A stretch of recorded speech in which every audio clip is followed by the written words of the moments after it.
Hallelujah. प्रभु की स्तुति हो, परमेश्वर का धन्यवाद हो। कुछ वचन मैं आपके सामने रखना चाहता हूँ। हमने पिछले दिनों में खुदावन के कलाम में से मैंने वीडियो शेयर किया था, यदि आपने वो देखा है, कि पवित्र आत्मा, पिता और पुत्र ये तीनों सहमति में काम करते हैं, एग्रीमेंट में काम करते हैं, और एक पर्सनैलिटी दूसरी पर्सनैलिटी के विरोध में नहीं जाती। और जो असल कलीसिया है, कलीसिया में भी यही स्वभाव दिखना है। एक कलीसिया दूसरा कलीसिया का विरोध में नहीं जाता है, एक सेवक दूसरा सेवक के विरोध में नहीं जाता है। उन झूठे नबियों की बात नहीं कर रहा हूँ, वो तो साइड में है, उनका तो हमने खंडन करना, उनका तो विरोध करना हमने, परंतु बिन वजह किसी झगड़े में पड़कर, पर्सनल कोई खुन्नस निकाल कर किसी भी सेवक को दूसरे सेवक के खिलाफ नहीं जाना है। ये हमारे परमेश्वर की योजना नहीं है, ये हमारे परमेश्वर का इच्छा नहीं है।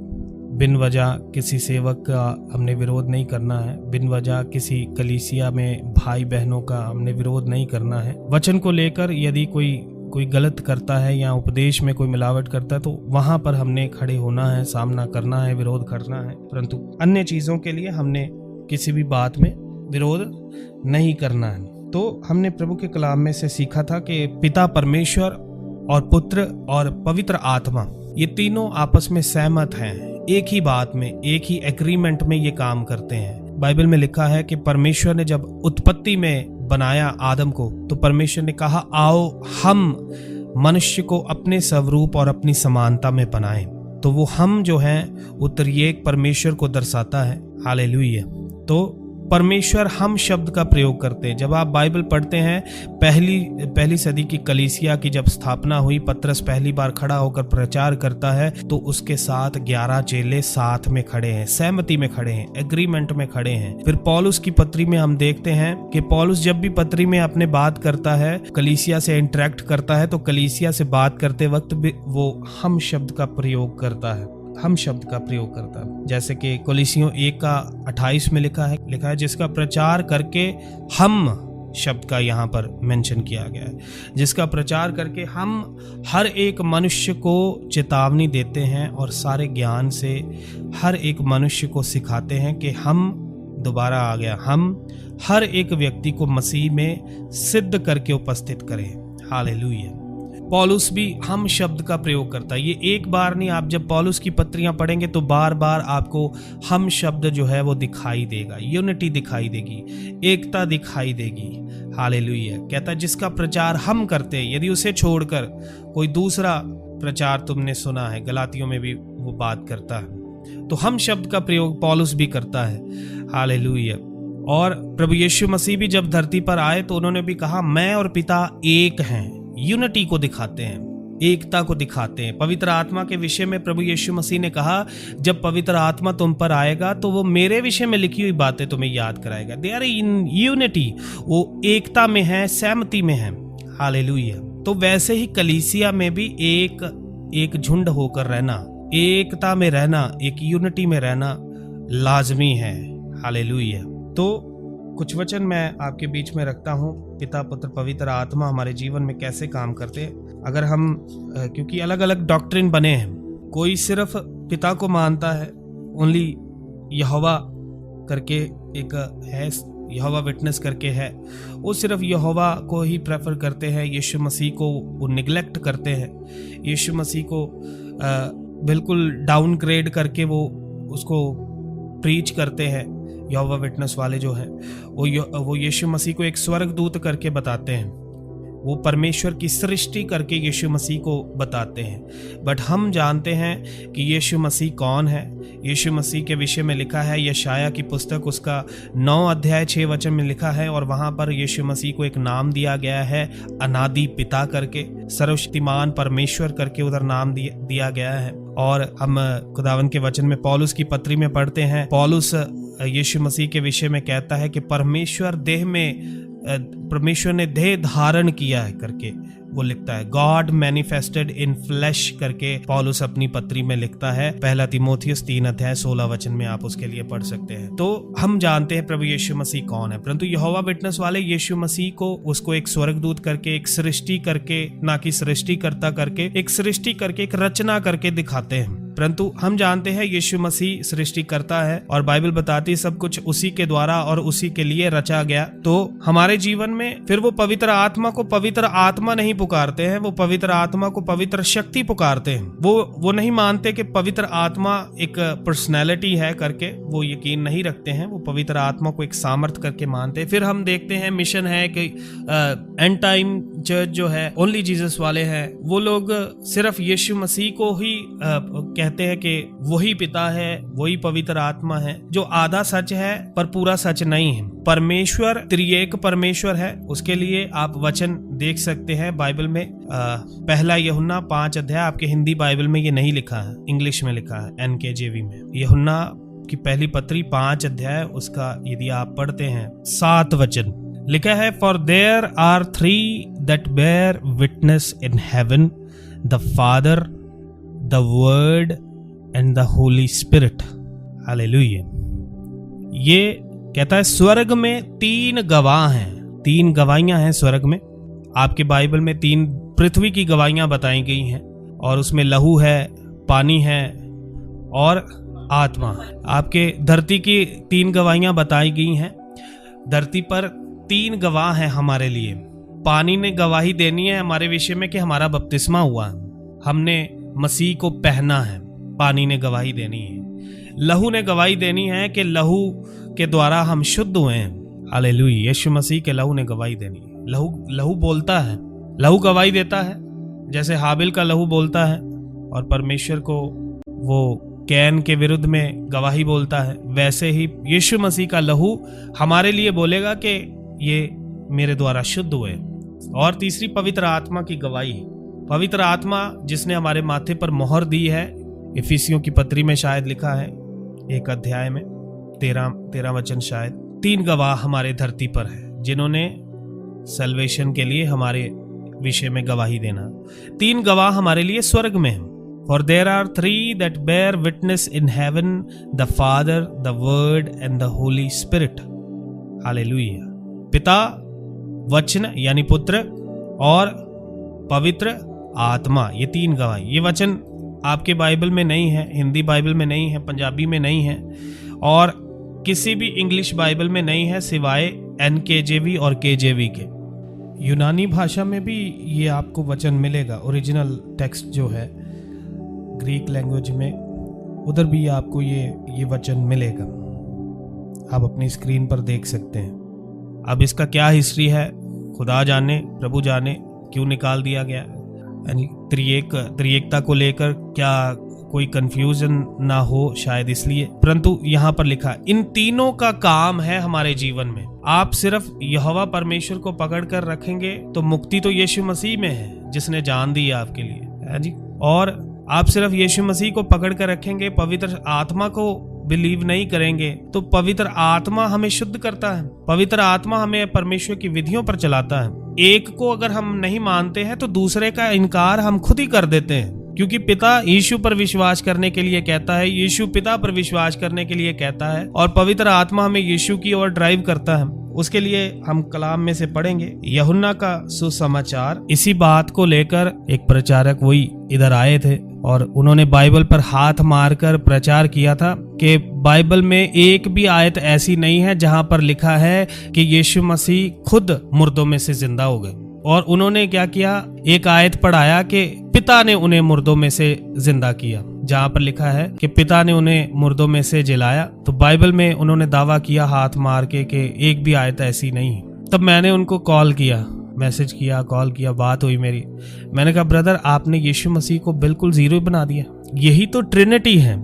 आप एक पर विश्वास करते वक्त दूसरे का इनकार नहीं कर सकते और दूसरे पर विश्वास करते वक्त आप पवित्र आत्मा का इनकार नहीं कर सकते, है ना। यही तो भेद है परमेश्वर का। हालेलुया। अब ट्रिनिटी कैसे काम करती है हमारे जीवन में, त्रिएक परमेश्वर हमारे जीवन में कैसे काम करता, तो इस तरीके से खुदावंद का एक हिस्सा हम इनकार कर देते हैं और एक हिस्से को हम मानते हैं। तो उसको जानने के लिए एक परफेक्ट एग्जाम्पल है बाइबल में, पिता पुत्र पवित्र आत्मा हमारे जीवन में काम कैसे करता, हमारी मुक्ति हुई कैसे जी। इसके लिए प्रभु के वचन में से पढ़ेंगे यूहन्ना का सुसमाचार, यूहन्ना का सुसमाचार उसका 6 अध्याय उसका 44 6:44 लिखा है, यीशु मसीह ने कहा, कोई मेरे पास नहीं आ सकता जब तक पिता जिसने मुझे भेजा है उसे खींच ना ले, और मैं उसे अंतिम दिन फिर जिला उठाऊंगा। अब ध्यान दीजिए, जब हम अन्य जाति थे, जब हम प्रभु यीशु मसीह को नहीं मानते थे, आपने यीशु मसीह को कैसे जाना? आप कैसे यीशु मसीह के पास आए? आपको लगता है किसी ने सुसमाचार सुनाया? Definitely that is also one of the main part. हाँ जी, पौलुस कहता है यदि भेजे ना जाए तो प्रचार क्या करे, यदि प्रचार ना करे तो फिर लोग सुने क्या? तो दैट्स इम्पॉर्टेंट पार्ट, प्रचार करना। परंतु हम बचते हैं यहोवा की इच्छा से। यहोवा स्वयं खींचता है, यहोवा स्वयं खींचता है हमें। ये लिखा है, कोई, यीशु मसीह कहते हैं मेरे पास कोई नहीं आ सकता जब तक पिता उसे ना खींचे। आप जो बहनें जिनके पति विश्वास नहीं करते, आप भी ध्यान दीजिए, मेरे पास यीशु मसीह कहते हैं कोई नहीं आ सकता जब तक पिता उसे ना खींचे। तो मतलब यीशु मसीह के पास आना है तो पिता के द्वारा खींचे जाना अवश्य है। पिता खींच कर लाएगा यीशु मसीह के पास, तभी कोई यीशु मसीह में इंटरेस्ट दिखा सकता है। पिता का रोल क्या है? पिता का रोल है, पिता हमें यीशु मसीह के पास लेकर आता है। इसके साथ मत्ती उसका 11, ये आप अपने ध्यान में रखिएगा। पिता खींचकर यीशु मसीह के पास लाता है। मत्ती 11 का 27 वचन पढ़ेंगे, मेरे पिता ने मुझे सब कुछ सौंपा है और कोई पुत्र को नहीं जानता, केवल पिता। पुत्र को कोई नहीं जानता है, कौन जानता है? केवल पिता जानता है। और कोई पिता को नहीं जानता, केवल पुत्र। पिता को भी कोई नहीं जानता, केवल पुत्र जानता है, और वह जान सकता है जिस पर पुत्र उसे प्रकट करना चाहे। अब पिता खींच कर लाता है यीशु मसीह के पास, पुत्र के पास, पुत्र प्रकट करता है पिता को। जॉन 6:44 में हमने पढ़ा, 44 में, कि यीशु मसीह के पास कोई नहीं आ सकता है जब तक पिता उसे खींच कर ना लाए। हालेलुया। और मत्ती 11:27 में हम पढ़ते हैं कि पिता को कोई नहीं जान सकता जब तक पुत्र उस पर पिता को प्रकट ना करे। पिता को हम तभी जान सकते हैं जब पिता हमें खींचकर यीशु मसीह के पास लाता है और यीशु मसीह हमें खींचकर पिता के पास लाता है। आप समझ रहे हैं ट्रिनिटी काम कैसे करता है? त्रिएक परमेश्वर कैसे काम करता है? पिता ड्राइव करता है यीशु मसीह की ओर, यीशु मसीह ड्राइव करता है पिता की ओर। अब हम एक के ऊपर विश्वास करके दूसरे को नकार देंगे तो वहां पर हम फॉल्टी हैं। वहां पर हम यीशु मसीह का इनकार करते तो साथ में पिता का भी इनकार कर रहे हैं। अगर पिता का इनकार कर रहे हैं तो साथ में यीशु मसीह का भी इनकार कर रहे हैं। अब बात आ गई पवित्र आत्मा की, तो पवित्र आत्मा के विषय में लिखा है 1 कुरिन्थियों 12 अध्याय उसका 3 वचन में लिखा है, इसलिए मैं तुम्हें चेतावनी देता हूं कि जो कोई परमेश्वर की आत्मा की अगुवाई से बोलता है वह नहीं कहता कि यीशु शापित है, और ना कोई पवित्र आत्मा के बिना कह सकता है कि यीशु प्रभु है। अब आपकी जुबान ने यदि यीशु मसीह को प्रभु करके अंगीकार करना है तो पवित्र आत्मा का यहाँ पर मेन रोल है। हालेलुया। अब हम कहेंगे पवित्र आत्मा का दान पाया, पवित्र आत्मा का दान पाया। पवित्र आत्मा के बिना तो आप अंगीकार भी नहीं कर सकते यीशु मसीह को प्रभु करके। समझ रहे हैं आप? हाँ, जरूरी नहीं कि अन्य भाषा बोलने पर ही पता चलेगा कि आपने पाकरू पाया है। पाकरू एक व्यक्ति के पास है, उसको दिया गया है, उसका सबूत सबसे पहले प्रेम है, नम्रता और दीनता का जीवन है। आत्मिक फल दिए गए हैं, आत्मा के फल दिए गए हैं, वो दिखाई देने शुरू हो जाते हैं। और जो 12 अध्याय में जो आत्मिक वरदान देखते हैं आत्मा के, अब आप ध्यान दीजिए, शाऊल जो था, शाऊल राजा के ऊपर परमेश्वर का आत्मा उतरा और बाइबल बताती है he was transformed, वो तब्दील हो गया था, he was changed, a different person वो बन गया था। 1 शमूएल 10 अध्याय उसका 6 वचन, तब यहोवा का आत्मा तुझ पर बल से उतरेगा और तू उनके साथ होकर नबूवत करने लगेगा और तू परिवर्तित होकर और ही मनुष्य हो जाएगा। तो this is the sign of holy spirit. पवित्र आत्मा जिस व्यक्ति के ऊपर आता है वो अन्य भाषा बाद की बात है, बट जो पहला चिन्ह है पवित्र आत्मा पाए हुए व्यक्ति का कि वो परिवर्तित होता है, परिवर्तित होकर वह और ही मनुष्य बन जाता है, उसका जीवन ट्रांसफॉर्म होने लग जाता है, वो उसका जीवन बदलने लग जाता है। अब यहाँ पर ध्यान देने वाली बात है, 2 चीजें हुई हैं शाऊल के साथ, वरदान भी आया है और फल भी आया है। वरदान क्या आया है? पवित्र आत्मा उतरते ही नबूवतें करने लग गया है। कितने वरदान है? 9 वरदान है। 9 वरदानों में से एक नबूवत का वरदान इसके ऊपर उतरा है पवित्र आत्मा के साथ। साथ ही साथ वो अब बदल भी गया है, डिफरेंट पर्सनैलिटी हो गया है। शारीरिक अवस्था से आत्मिक अवस्था आ गया। परमेश्वर का आत्मा जब उतरा तो दो चीजें लाया, फल भी आया और वरदान भी आया। अब बाइबल बताती है कि परमेश्वर का आत्मा शाऊल के ऊपर से हट गया और परमेश्वर की ओर से एक दुष्ट आत्मा उसके ऊपर आ गया। वो जो बदलाव था वो निकल गया। नबूवतें उधर की उधर ही टिकी रहीं। शाऊल दुष्ट आत्मा के साथ भी नबूवतें करता रहा। समझ रहे हैं आप? तो पवित्र आत्मा किसी ने पाया है तो उसका पहला सबूत क्या है कि आपने यीशु को प्रभु करके अंगीकार किया है, आपने यीशु को प्रभु करके अपना उद्धारकर्ता करके स्वीकार किया है। उसका सबूत सबसे पहले प्रेम है, नम्रता और दीनता का जीवन है। आत्मिक फल दिए गए हैं, आत्मा के फल दिए गए, वो दिखाई देने शुरू हो जाते हैं, ट्रांसफॉर्म्ड हो जाते हैं। अ डिफरेंट पर्सन वो बन गया था। और अंतिम समय में जब सारे राज्य, सारे अथॉरिटी को यीशु मसीह एंड में, पहला कुरिन्थियों 15 अध्याय उसका आप 22-23 वचन से पढ़ना शुरू करेंगे तो लिखा है यीशु मसीह अंत में सारी अधिकार का, सारे सिंहासन का, सारी अथॉरिटी को पैक करेगा और पिता के अधीन कर देगा और खुद भी पिता के अधीन हो जाएगा। अंत में स्वर्ग में जब हम जाएंगे तो वहां हमें तीन दिखाई नहीं देंगे, एक ही दिखेगा, एक ही दिखेगा। उस एक में ही पिता, पुत्र, पवित्र आत्मा तीनों की भरपूरी होगी। हालेलुया। उधर तीन सिंहासन नहीं होंगे स्वर्ग में, एक ही सिंहासन होगा जिस पर परमेश्वर विराजमान होगा। उधर आप जब वचन पढ़ते हैं पहला कुरिन्थियों 15 अध्याय तो उधर लिखा है लास्ट में, ताकि सब के बीच में परमेश्वर ही सब कुछ हो। आपको स्वर्ग में यीशु नाम नहीं दिखेगा। यीशु नाम आपको सिर्फ धरती के लिए दिया गया है। प्रेरितों के काम 4:12 के अनुसार क्या लिखा है वहां पर कि धरती के ऊपर, आकाश के नीचे कोई दूसरा नाम नहीं दिया गया जिसके द्वारा हम उद्धार पाते। यीशु नाम हमें सिर्फ पृथ्वी के लिए दिया गया है, स्वर्ग में यीशु नाम नहीं है। कुरिन्थियों 15 अध्याय उसका 24 वचन से पढ़े तो लिखा है, इसके बाद अंत होगा, उस समय वह सारी प्रधानता और सारा अधिकार और सारी सामर्थ का अंत करके राज्य को परमेश्वर पिता के हाथ में सौंप देगा।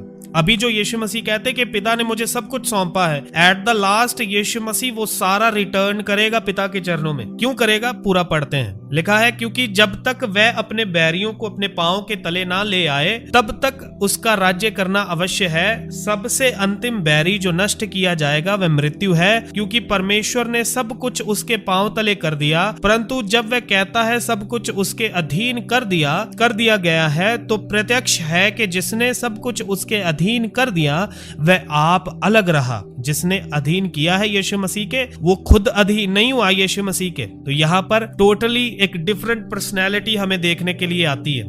हालेलुया। सेकंड पर्सनैलिटी हमें देखने में आती है। जैसे एक नदी होती है, अलग अलग जगह से होकर बहती है, फिर जाकर एक सूत्र में मिल जाती है। ठीक वैसा ही कुछ, यदि आप समझ पाए इस बात को। सब कुछ अधीन कर दिया, वह आप अलग रहा, और जब सब कुछ उसके अधीन हो जाएगा तो पुत्र आप भी उसके अधीन हो जाएगा, जिसने सब कुछ उसके अधीन कर दिया, ताकि सब में परमेश्वर ही सब कुछ हो। अब ध्यान दीजिए, यीशु मसीह इस धरती पर पुत्र बन के क्यों आया? यदि वो स्वयं पिता परमेश्वर बन के आता तो कोई उसे कभी ग्रहण नहीं कर पाता। अब परमेश्वर का पुत्र बन के आने का मकसद क्या है? ताकि यही कारण है यीशु मसीह ने धरती पर आकर कभी ये कहा नहीं कि मैं ही हूँ पिता परमेश्वर। खुले शब्दों में नहीं कहा, पर अपनी बातों से वो जाहिर करता था, ताकि वो यीशु मसीह इस धरती पर आया सिर्फ एक ही उद्देश्य लेकर के वो पिता को रिवील करे लोगों के ऊपर, पिता उनके बीच में सुपीरियर हो। इसीलिए नौजवान आता है, कहता है कि हे उत्तम गुरु, मैं जीवन पाने के लिए क्या करूं? वो कहता उत्तम कोई नहीं है सिवाय परमेश्वर के। वो अपने आप को डाउन करता है, परमेश्वर को ऊपर लिफ्ट करता है, ताकि लोगों में कंफ्यूजन ना रहे कि शायद ये ईश्वर है या वो ईश्वर, एक ही ईश्वर है। हालेलुया। इसीलिए वो पुत्र बनकर आया है, परमेश्वर का बेटा बनकर आया है। हालेलुया। तो इस रीति से त्रिएकता काम करती है। पिता हमें यीशु मसीह की तरफ खींचता है, यीशु मसीह पिता को हम पर रिवील करता है, और पवित्र आत्मा हमें यीशु मसीह को प्रभु करके अंगीकार करने के लिए प्रेरणा देती है। तो ऐसे त्रिएक परमेश्वर ने हमारा उद्धार किया। पिता के द्वारा हमारा सृष्टि किया गया, पुत्र के द्वारा हमारे पापों का कीमत अदा किया गया, और पवित्र आत्मा के द्वारा हम स्वर्ग राज्य के लिए तैयार किए जा रहे हैं। सहायक दिया गया हमें प्रभु की राहों पर चलने के लिए। अब आप सोचिए, क्या पवित्र आत्मा पिता के खिलाफ जा सकता है? क्या पुत्र पिता के विरोध में कुछ बात कर सकता है? जो वचन हमने अभी पढ़े, जिन पर हमने अभी अध्ययन किया, तो ये तीनों आपस में एक हैं, सहमत हैं। जैसे मैंने अभी आपको कलाम में से वचन भेजा था, for there are three that bear witness in heaven, the father, the word and the holy spirit. Last line में कहता है and these three are one, ये तीनों एक है। हालेलुया। मैं नहीं जानता ये आयत क्यों हमारे बाइबल में से निकाल दिया गया, पर बहुत कुछ सीखने के लिए इस आयत के द्वारा परमेश्वर ने मुझे, ये प्रभु ने सिखाया है, प्रभु ने खोला है वचन को। हालेलुया।